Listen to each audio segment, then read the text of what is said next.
दिल्ली विधानसभा चुनाव में बवाना से बीजेपी उम्मीदवार रविंद्र इंद्राज 20 जनवरी को औचंडी गांव पहुंचे, जहां 13 नवंबर 2023 से एचटी लाइन के खिलाफ आंदोलन कर रहे किसान भी मौजूद थे।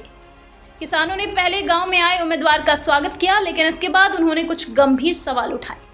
किसानों ने आरोप लगाया कि रविंद्र इंद्राज के भाई पावर ग्रिड में कर्मचारी हैं और उन्हें पहले से पता था कि यहाँ सब स्टेशन बनने से औचंडी, कुतुबगढ़, मंगेशपुर, पंजाब खोर, कटेवड़ा, नांगल ठकरान, दरियापुर, हरेवली और जाटखुर जैसे गांवों की जमीन की कीमत 80 से 90% तक घट जाएगी। किसानों ने कहा कि इस परियोजना से इन गांवों में विकास रुक जाएगा, जमीनों की कीमत स्थिर रहेगी और खेतों में जानलेवा खतरा खड़ा होगा। उन्होंने आरोप लगाया कि रविंद्र इंद्राज ने निजी स्वार्थ के लिए इन तथ्यों को नजरअंदाज किया और जमीन खरीदारी प्रक्रिया को पूरा करवाने में भूमिका निभाई। किसानों ने मांग की कि वह केंद्र सरकार और पावर मंत्री से तुरंत किसानों की जायज मांगों को हल करने के लिए बैठक कराएं। भारतीय किसान कामगार अधिकार मोर्चा के उपाध्यक्ष जगबीर लोचाब ने कहा कि यह आंदोलन किसी पार्टी विशेष के खिलाफ नहीं है, बल्कि अपने अधिकारों की लड़ाई है। मोर्चा के अध्यक्ष सत्येंद्र लोचाब ने चेतावनी दी कि अगर 23 जनवरी तक किसानों को ठोस जवाब नहीं मिला तो वे विरोध का कड़ा कदम उठाएंगे। किसानों ने ये भी बताया कि 14 महीने से वे पुलिस फोर्स का सामना कर रहे हैं और चुनाव के बाद प्रशासन उन पर काम शुरू करने का दबाव बनाएगा।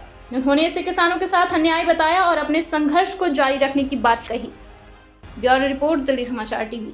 हम बड़े गंभीर मुद्दे पर बात करेंगे। मैं अपने गांव के बड़े बुजुर्गों से और जो भारतीय जनता पार्टी के जितने भी कार्यकर्ता उनसे हाथ जोड़ के निवेदन करता हूं, एक बार आप लोग बैठ जाओ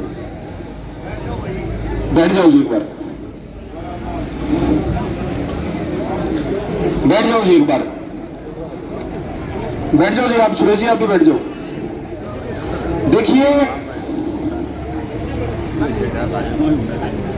हमारे विधायक पद के उम्मीदवार भाई रविंद्र इंद्राज जी हम लोगों के बीच आए हैं, उनका सम्मान करते हैं हम।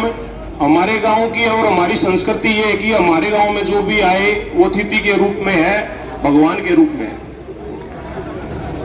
देखिए, आंदोलन चला 14 महीने हो गए हमें, सर्दी गर्मी हर एक चीज से हम लड़ाई लड़ रहे हैं, प्रशासन से भी लड़ाई लड़ रहे हैं। साथियों,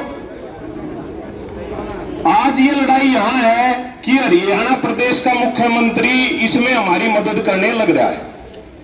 मैं रविंद्र इंद्राज जी को कहना चाहता हूं, हमारे एमपी साहब भी इसमें मदद कर रहे हैं, ठीक है। और एक शिकायत है जी आपसे, हमें बड़ी भारी शिकायत है। जब हमारे गांव के एक साथी खड़े हैं, मुकेश जी होंगे, मुकेश जी, मुकेश भाई का एक नाम आता है कि इस जमीन को बिकवाने में मुकेश भाई थे, लेकिन वो इस जमीन के सौदे में नहीं थे। रविंद्र इंद्राज जी, आपको पता है। ये सौदा जब हुआ तो मैं भी बिकवा देता अपने स्वार्थ के लिए, भाई मेरा काम है, मैं भी कर देता, मुकेश भी कर देता, मुकेश लगा भी हुआ था। लेकिन आपका भाई पावर ग्रिड में काम करता है जी, आपको ये पता था कि ये आने के बाद इसका जो विकराल रूप होगा वो हमारी जमीनों का, ओचंदी, मंगेशपुर, इन सब का विनाश हो जाएगा। आपको इस तथ्य का पता था। चलो फिर भी हो गया, कोई बात नहीं। लेकिन हम आपसे सिर्फ एक बात अब ये कहना चाहते हैं कि क्या आप बन जाओ, विधायक बन जाओ या मिनिस्टर बन जाओ, ये इतना बड़ा मुद्दा है, मैं आपको बता दूं, इसमें हमारी सुनवाई कहीं भी नहीं होगी आपके माध्यम से। लेकिन आज आपके पास ये ताकत है कि आप आज ही भारतीय जनता पार्टी के अध्यक्ष को भी बोल सकते हो, आप आज ही एलजी को भी बोल सकते हो और मनोहर लाल खट्टर से हमारी मीटिंग भी करा सकते हो। दूसरी बात, अपनी विधानसभा से अलग राजकरण जी नरेला से आपके साथ होंगे, गजेंद्र दलाल जी आपके साथ होंगे, और दिचाऊ भी मैंने बात कर ली है, वहां से भी पहलवान जी की धर्मपत्नी आपके साथ चलेगी।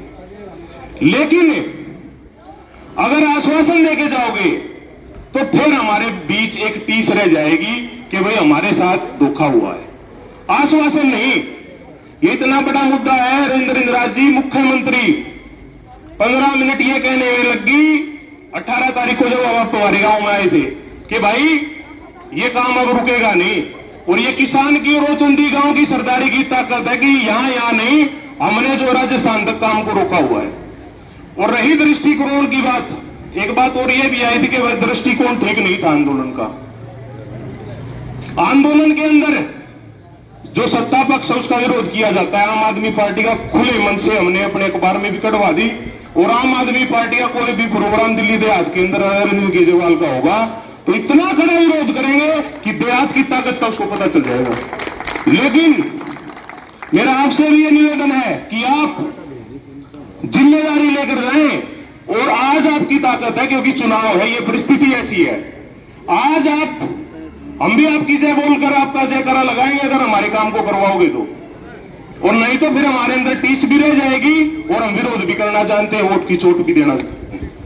तो आपसे सिर्फ एक निवेदन है कि आप आज ही अपने अध्यक्ष जी से बात करें, और ये 4 विधायकों की डेपुटेशन हमारे जो आंदोलनकारी हैं उनके साथ जाए, और इस मुद्दे को ये ना हो कि 15 तारीख के बाद हम आपके पीछे पीछे घूमे और खेतों में फिर पुलिस आ जाए। तो कोई पार्टी का विरोध बिल्कुल नहीं है हमारा अपने मुद्दे की लड़ाई है। हम भी आपका साथ देने के लिए तैयार है, लेकिन पहले हमारे इस मसले का हल होना चाहिए, और ये मसले का हल आज हो सकता है, बिल्कुल हो सकता है, कोई बड़ी बात नहीं। और ये भी कहने में हमें कोई ऐतराज नहीं कि भारतीय जनता पार्टी ने भाई बड़ा हर बार हर तरीके से हम जहां भी मिले हम कुछ ना कुछ वहां से लेकर आए हैं, खाली हाथ नहीं है हम कहीं से भी। लेकिन विधानसभा का जहां आंदोलन है, अब आपका बड़ा फर्ज बनता है कि आप इन लोगों को, अगर ये भी बातें कहने लगे लोग कि भाई किसी कैंडिडेट का नाम ले दिया, भाई आंदोलनकारी ने नाम लिया है या आज भी नाम लेने लग रहा हूं, कोई सबूत होगी, वो सबूत भी अपने पास रख के से बोलता हूं जिम्मेदार हूं।